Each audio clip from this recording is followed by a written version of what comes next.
পারস্যের রূপকথায় সিমুর্গ নামে এক পাখি আছে।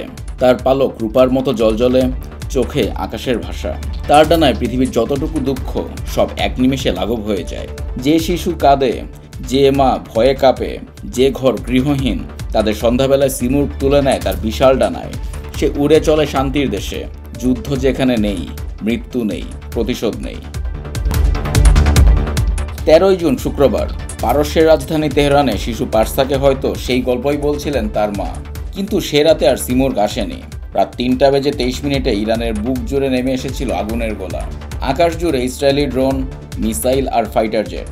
তেহরান, ইস্পাহান, মারান কেঁপে উঠেছিল। ছোট শিশুটি জেগে ওঠার আগেই তার ঘরের ছাদ ভেঙে পড়ে। পাশে ছিল তার পুতুল, তার জল রং আর সেই গল্পের বই, যেখানে সিমুর্গ ছিল। পুরো বিশ্ব হতবাক। ইরানের সরকারি টিভি জানালো নিহত হয়েছেন কয়েকজন বাঘা বাঘা জেনারেল। নিহতদের মধ্যে মোহাম্মদ বাঘেরি, হোসেইন সালামি, গোলাম আলী রশিদ, আমির আলী হাজিজাদে। তাদের মৃত্যু ছিল এই আক্রমণে ইসরায়েলের কথিত সফলতার প্রমাণ। কিন্তু যে শিশু পার্সা যে রাতে মায়ের কোলে ঘুমোচ্ছিল, তার দেহের উপর যখন কংক্রিটের খণ্ড এসে পড়ে, তার মৃত্যু নিয়ে কোনো রিপোর্ট ছিল না। যে বাবা বাড়ির বারান্দায় দাঁড়িয়েছিলেন, গেট বন্ধ করে ঘুমন্ত ছেলেকে আগলে রাখছিলেন, বিস্ফোরণের পর আর খুঁজে পাওয়া যায়নি কাউকে।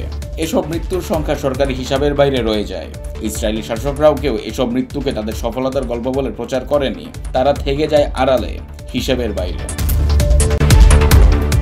পরদিন থেকে ইরান পাল্টা জবাব দেয়। প্রায় 4 শতাধিক ক্ষেপণাস্ত্র ও ড্রোন হামলা করা হয় ইসরায়েলের বিভিন্ন শহরে। লক্ষ্যবস্তু করা হয় তেল আবিব, হাইফা, গোশদান এবং বতিয়াম। ইসরায়েলের প্রতিরক্ষা ব্যবস্থা আকাশে অনেকটা ক্ষেপণাস্ত্র আটকাতে পারলেও অন্তত 24 জন ইসরায়েলি নিহত হন, যাদের মধ্যে 3টি শিশুও ছিল। আহত হন আরও 500 জনের বেশি। রাজনৈতিক ভাষায় একে বলা হচ্ছে প্রতিরক্ষা, কৌশলগত পদক্ষেপ বা জাতীয় নিরাপত্তা। কিন্তু এক সাধারণ মানুষের ভাষায় এটি কেবলই মৃত্যু, অনিশ্চয়তা আর বেঁচে থাকার নিরন্তর সংগ্রাম। তারা জানে না ড্রোন কোন কোম্পানির তৈরি।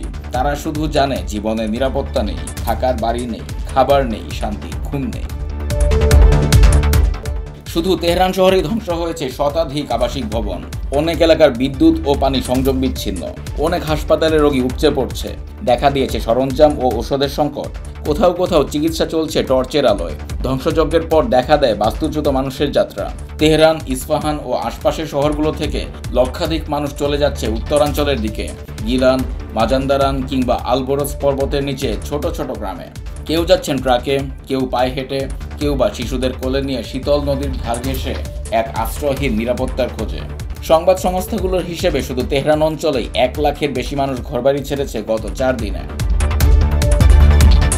অন্যদিকে ইরানের পাল্টা হামলায় আগুন ছুটে আসে তেল আবিব, বতিয়াম, রামাতগান, হাইফা, বীরশেবা ও গোশদান শহরে।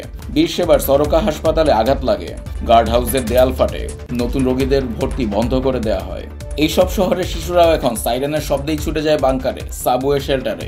ইসরায়েলের সেনাবাহিনীর আয়রন ডোম অনেক আক্রমণ ঠেকিয়ে দেয়।